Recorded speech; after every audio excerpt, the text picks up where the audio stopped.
Welcome back to RGR Football. I'm Ryan, and this is me going rogue on the NFL and the Kansas City Chiefs. We're going to get a bit of both today, but if you are not, go ahead and get subbed. Hit the like button if you like this one, and click that bell notification so you see the next time we put out a video. The team is growing around here. You can see film reviews not only from myself, but from Dan Harms, and we are going to have a lot of things coming for you in the future as well.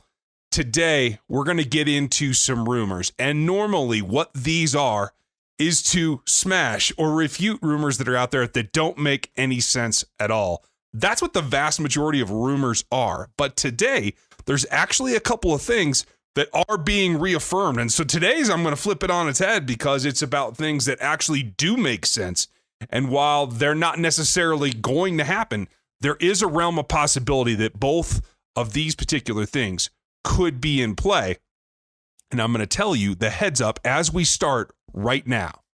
A week or two ago, you heard me tell you that Logan Ryan playing at the cornerback position is not something that necessarily excited the Kansas City Chiefs. That is still true. I don't think that they feel that that's an upgrade for what they have, especially at the cost that they're going to have. But the situation has changed since then, with Logan Ryan coming out and saying that he actually feels that he is better suited to play at the safety position than any other. And that fits for what the Chiefs are putting in terms of their priorities. They have definitely not gone out and spent a lot of money on cornerbacks. Rashad Breeland came back on a very minimal contract. He is going to be out, and that's why this potential of making another signing still lingers out there. But the difference is they're not looking to replace a corner for a corner necessarily because of what they have on the roster already. And this key word, versatility. That's what the team covets in a number of different ways, but particularly in the defensive secondary. That's what they have in Tyrann Mathieu. That's what they have in Juan Thornhill. That's what they drafted in L'Jarius Sneed. Guys that can play corner if they have to, particularly can drop down into the nickel spot, and guys that can then play at the back at safety, even roaming in the middle of the defensive formation as well. We've seen Tyrann Mathieu in particular do a little bit of it all. And that's what makes this change just a little bit different, because if the Chiefs feel that Logan Ryan's right and he can actually play better at safety, they're putting more emphasis on that position. The question mark remains about when Juan Thornhill will be ready, so that plays into it as well. But the key thing is, if you need to go play corner, can you? Yes. Is he terribly effective at it? Not necessarily, but it is another option and another way that they can deploy a defense that gives them the upside of being able to disguise what they're actually trying to do. And that is significant for what the Chiefs want to do in their overall scheme, not necessarily just at the position, but in the defense as a whole.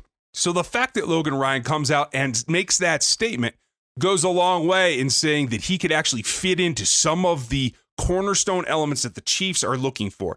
Now, last season in Tennessee, he did play cornerback almost predominantly. I think a grand total of 48 snaps as a safety. But the key is, and the key to the versatility is that when he obviously played corner the rest of the time, he was playing predominantly in the slot. And that is what the Chiefs look for. That's what Tyrann Mathieu does in being able to not have to float all the way to the outside, but to line up at a safety slot and then move into a cornerback position. It allows you to disguise things because of the close proximity to where those two positions are going to line up on the ball. So while it's not anywhere near something that's, I'm going to say, is going to happen, it is definitely farther in the realm of possibility this week than it was last week. Now, secondly, we're going to update the situation with Kelechi Osemele, because you saw a couple of weeks ago that LDT went and opted out, and they signed Osemele to, quote-unquote, take his place. And at the time, I told you that I don't think they're going to try to plug him in as a one-for-one. And so the rumor was that he was just going to slide into LDT's position, play on the right-hand side.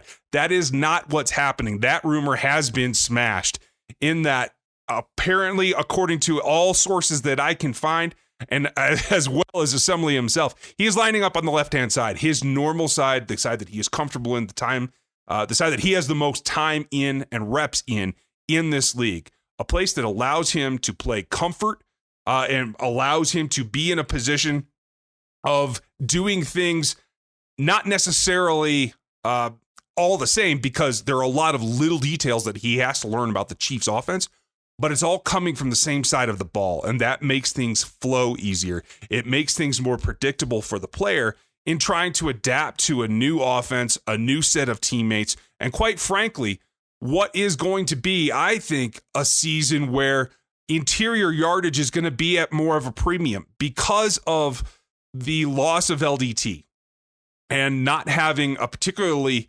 super athletic guard on the other side, no matter who it is, whether it's Wylie or Remmers, or if Rankin were able to get back in the mix. Either way, that combinations, whoever's with Osemele is not the kind that are going to get out on screens super well. They're not the kind that are going to run those interior movement type plays. They're not the greatest guys in space. So it lends itself towards running the offense a little bit more straightforward and downhill with a little bit more power. And Osemele's definitely a guy that brings the nasty to his blocks. It's going to be a nice addition, but it is going to be one that takes a little bit of time. So leaving him on the left-hand side definitely makes more sense in allowing him to adapt to everything else without having to relearn one side for the other. I think this is a positive step and bodes well for what the Chiefs are going to be able to do to begin the season. Now, the last rumor is one that is really coming down to a competition, and that seems to be the case that most folks think that Chad Henne is the backup du jour for this team this season. And that is a rumor that I think is a little bit outlandish, because I really do feel it is a competition. By bringing Matt Moore back, I think you have two veteran competitors that you know you can find the answer with to put with Jordan Ta'amu. And I think that leaves you a developmental guy that you can put on the practice squad like they like to do, that they have done for several seasons in the past. And it gives you a veteran backup guys that know they can play. Andy Reid likes Chad Henne. He'd sign him over Matt Moore the first time. If it wasn't for the condition that Henne was in, I don't know that Matt Moore would have played for you last season in the Super Bowl run. But the fact is that he did. And so I do feel that Matt Moore is going to have the inside track towards being the Chiefs' backup. And while that won't happen early in the season, there will be a time at some point that I think the backup might have to play. So I feel comfortable with Matt Moore. I know Andy does at this point after his performance in 2019. I think that's going to continue. Now, that's the rumors for today. I'm going to have more for you. I'll probably do a special edition because there's enough interest in a rundown of what's going on Hard Knocks, because that is one of the Chiefs' competitors in the LA Chargers. And it also shows a couple of differences between organizations that I think really needs to be highlighted for the Kansas City Chiefs. So if you're not subbed yet, make sure you click that right now. Hit the bell notification so you know when the next one comes out. And leave a like if you dug this one. Appreciate you taking the time to check this one out, and we'll catch you next time. Thanks for watching this video from the team at RGR Football.